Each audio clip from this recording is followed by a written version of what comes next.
فرض کریں کیا ہو اگر ملک کا ایک انتہائی حساس اور کلاسیفائیڈ ریاستی راز اچانک سرکاری فائلوں سے غائب ہو جائے۔ ایک ایسا راز جس میں دو ملکوں کے درمیان ہونے والی ٹاپ سیکرٹ بات چیت درج ہو اور پھر وہ پبلک ہو جائے۔ یہ کسی جاسوسی ناول کا پلاٹ ہرگز نہیں ہے، بلکہ پاکستان کی حالیہ تاریخ کی سب سے بڑی قانونی اور سیاسی تفتیش کی بالکل اصلی کہانی ہے۔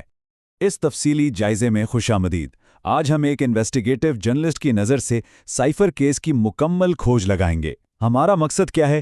کوئی سیاسی سائیڈ لینا بالکل نہیں، بلکہ صرف اور صرف ٹھوس شواہد، گواہوں کے بیانات اور قانونی حقائق کو سامنے رکھنا ہے۔ ہم بالکل غیر جانبدار ہو کر دیکھیں گے کہ آخر ایک سفارتی میسج اتنے بڑے ریاستی بحران میں کیسے تبدیل ہو گیا۔ تو جلدی سے دیکھتے ہیں کہ ہم کن چیزوں کا جائزہ لینے والے ہیں۔ سب سے پہلے واشنگٹن کی وہ مبینہ گفتگو، پھر ایک اہم اندرونی گواہ کا اعتراف، اس کے بعد بننے والا سیاسی بیانیہ، آفیشل سیکرٹ ایکٹ کی قانونی حیثیت، اور آخر میں ان تمام واقعات کی ایک مکمل ٹائم لائن۔ تو چلیے تفتیش شروع کرتے ہیں۔ سیکشن 1، واشنگٹن کی گفتگو کا متن۔ آئیے اس لیک ہونے والے پیغام کو ڈی کوڈ کرتے ہیں۔ تو کہانی شروع ہوتی ہے واشنگٹن کی ایک میٹنگ سے، جہاں امریکی assistant secretary of state Donald Lu اور پاکستانی سفیر اسد مجید آمنے سامنے تھے۔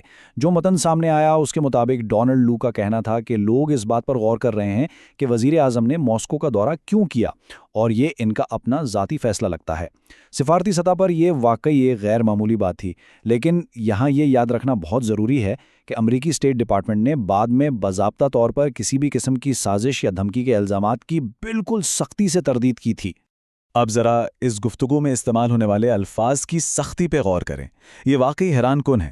ڈونلڈ لو کے مبینہ الفاظ تھے کہ اگر عدم اعتماد کامیاب ہو جاتی ہے تو واشنگٹن میں سب کچھ معاف کر دیا جائے گا، اگر نہیں تو آگے کا راستہ بہت مشکل ہوگا۔ مطلب ایک سفارتی تعلق کو سیدھا سیدھا ایک ملک کے اندرونی سیاسی اور پارلیمنٹری عمل یعنی ووٹنگ سے جوڑ دیا گیا، اور اسی ایک جملے نے آنے والے طوفان کی بنیاد رکھ دی۔ سیکشن 2، اعظم خان کا اندرونی اعتراف اور گواہ کا بیان۔ اچھا، جب یہ خفیہ پیغام اسلام آباد کے سرورز تک پہنچا تو اس کے ساتھ کیا سلوک ہوا؟ اس اہم راز سے پردہ اٹھایا اس وقت کے پرنسپل سیکریٹری اعظم خان کے بیان نے۔ اب یہ کوئی عام سا ٹی وی انٹرویو نہیں تھا۔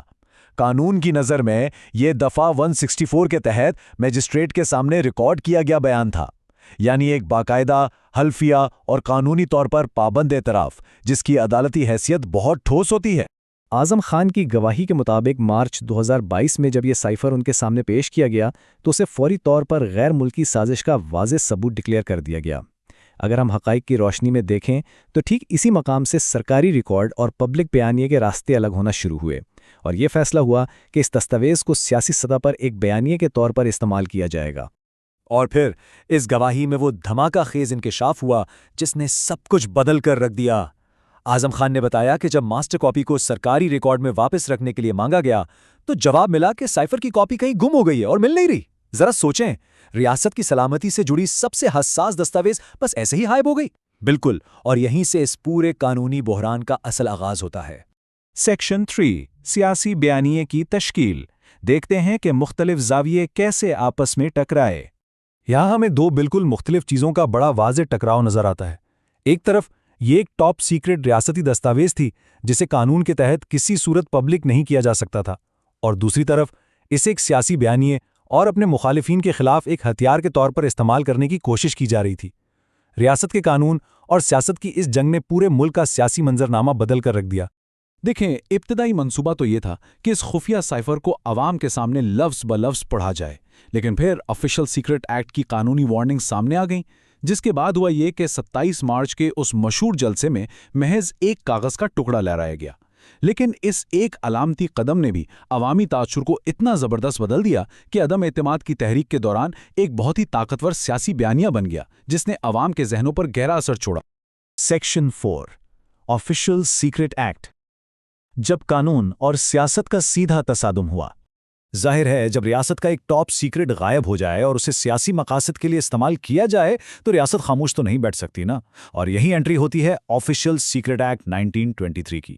یہ ایک بہت ہی سخت قانونی ڈھانچہ ہے۔